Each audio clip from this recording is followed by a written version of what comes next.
they get the wipers going, they make a day out of it, right? But a rational person, you like think it through. You start going, man, if I just leave my hand right here, nobody knows who I am. I move it 2 degrees over here. I'm on the cover of Newsweek. I'm instantly famous. Right here, no one knows me. Like, hey, Bill, you want to go to the cookout? Maybe you could bring that potato salad you brought last year. It was such a big hit. One of the most horrific scenes we've seen in years. Bodies just strewn about. You know, Amy's gonna be there. She's still asking for you. You should ask her out. No indication he even tried to stop. Seriously, you're getting older. Put your hands on the dashboard. Put them on the dashboard. You have those.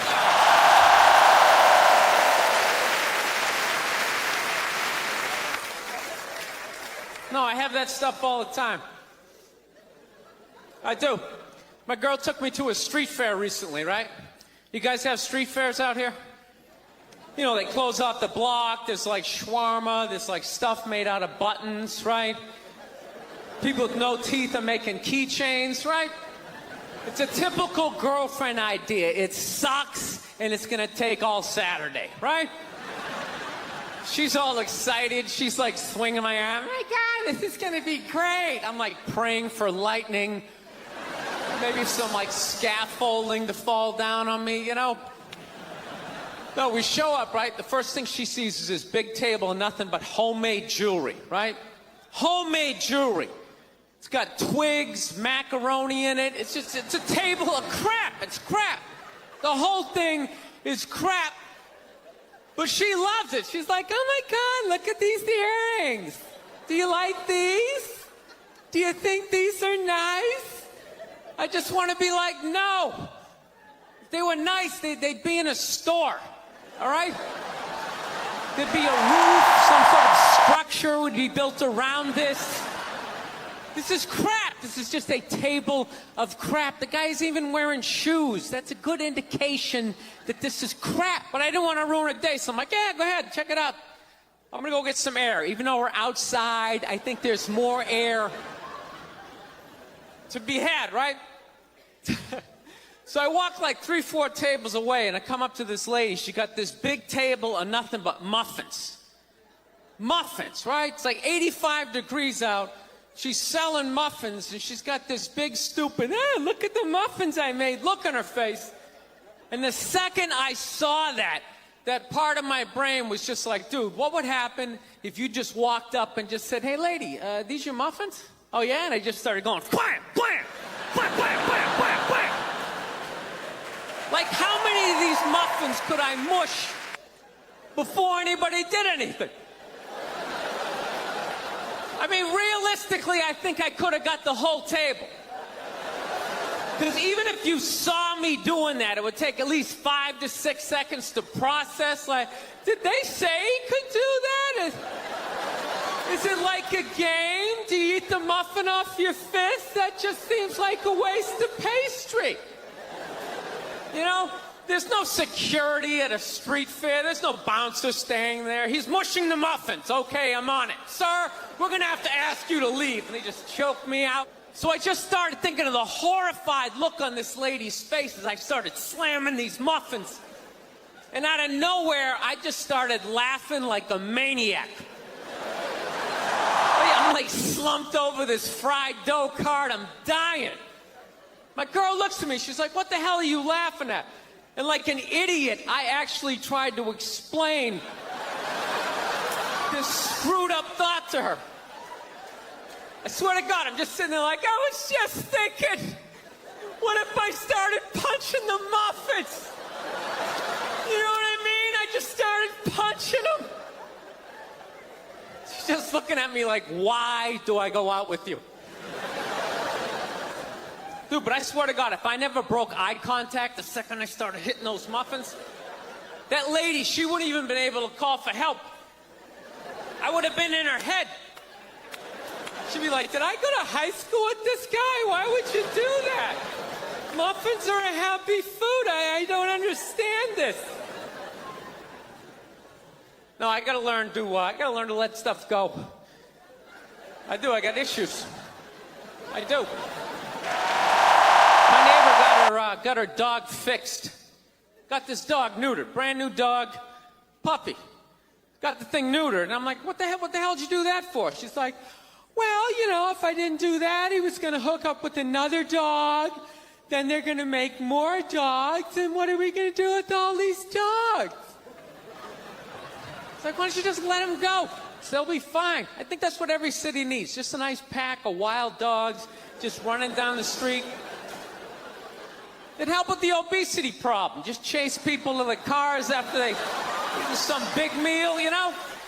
Just a nice pack of Rottweiler just running down the street. Listen, I'm out of time. You guys were awesome. Thank you so much. Have a good night. So I'm on the road, right? I'm in Reno. Great gun town. So I go down to their little gun store, right? Come walking in, there's some redneck there. I'm like, hey, man, I want to get a gun. He's like, I hear you. What you looking for? What you want? Mossberg, over under, 357 Magnum, right? Starts rattling off all this gibberish, right? I don't know shit. I'm trying to play it off. I feel like a bitch because I don't know anything about guns. So I was like, what do I do? Hell, I'm going to go with honesty. I go, look, dude, I don't know anything about guns. They terrify me, but I'm worried about the zombies. All right? Dude's just like, you need a shotgun. You need a shotgun, man. It's got a good spread. It's easy to load, doesn't have a lot of working parts, got a good spread. He kept saying that. It's got a good spread. I'm like, what does that mean? He goes, well, it means you ain't got to be that accurate. It's got a good spread. Further away you are, the more shit you hit. Got a good spread. In fact, you got a problem over here, you ain't even got to look. You just turn, wow, that's it. You ain't got a problem over here anymore. Anything that was even remotely a problem ain't there anymore. Trust me. And then these people here, they saw what you just did here. You ain't got a problem here either. Gentlemen, 90 degrees taken care of right there. One shot. These people get smart, flip it over. Wow, that's it. It's got a good spread. And I gotta be honest with you too, people were too hard on that Clippers guy, man. I'm telling you, for an 80-year-old white guy, that wasn't that bad. All right? Dude, he didn't drop the N-word once. That's unbelievable for an 80-year-old white guy. The N-word should have been carpet bombed through that whole tape. He never said it once. And if you go back and listen to that tape, I'm telling you, go back and listen to it. Other than Instagram, he's pretty fucking liberal. He's like, you can hang out with them. You can have sex with them. Just don't promote it on Instagram.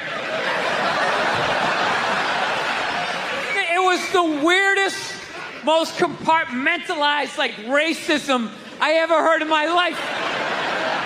Something about Instagram, I didn't get it. Other than that, he was wide open. You can make a snowman with them, go to a water park, rub your bellies together. Just don't promote it on Instagram. Hey, what about Facebook? I don't give a fuck about Facebook. Keep it off of Instagram. Yeah. Dude, you understand? The guy's 80 years old. Do the math. This dude was born in 1934. That's 13 years before Jackie Robinson broke the color barrier. First 12 and a half years of this guy's life, he watched all-white baseball, and it was fine. First 12 and a half years. Up next, Whitey Willoughby. There's a line shot out to Peter Peckerwood. What a catch! Unbelievable into Chris Cracker. What a great day. What a great day for a ball game. White baseball, white players. Dude, his parents were part of the generation that finished off the genocide of the Native Americans. All right? That's who taught him his ABCs. Telling you, you can live too long. You can live too long. I'm telling you. You wear out your welcome.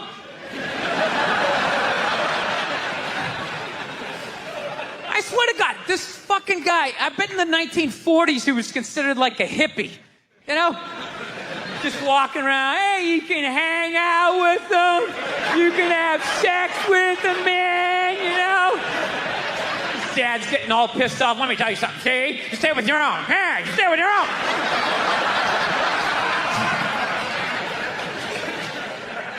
We realized that, I don't know, we always fight about the television, so I'm like, well, what about documentaries? Why don't we just tape something we both like? We both love documentaries.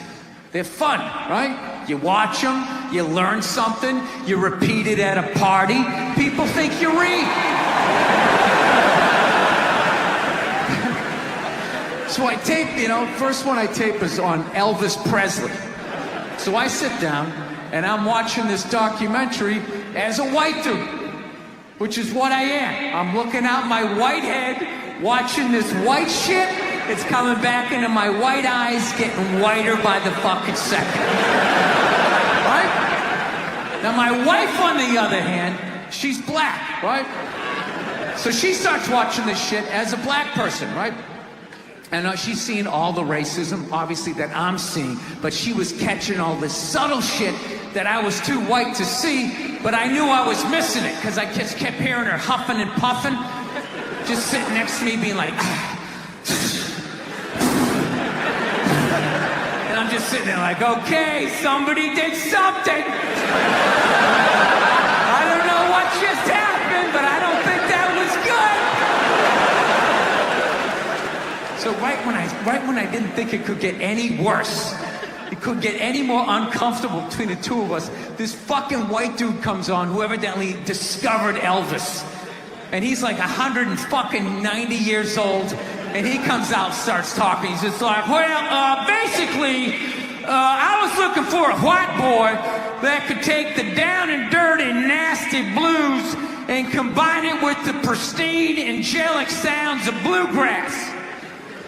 Yeah, that's what he was doing. He was subtly putting black shit down here while he was propping up the white shit. You know, the down and dirty, daddy not sticking around, drug-infested neighborhood blues with the Jesus as white as me, hair the color of the sun, angelic bluegrass playing music, right? So at this point, my wife has like fucking steam coming out of her ears.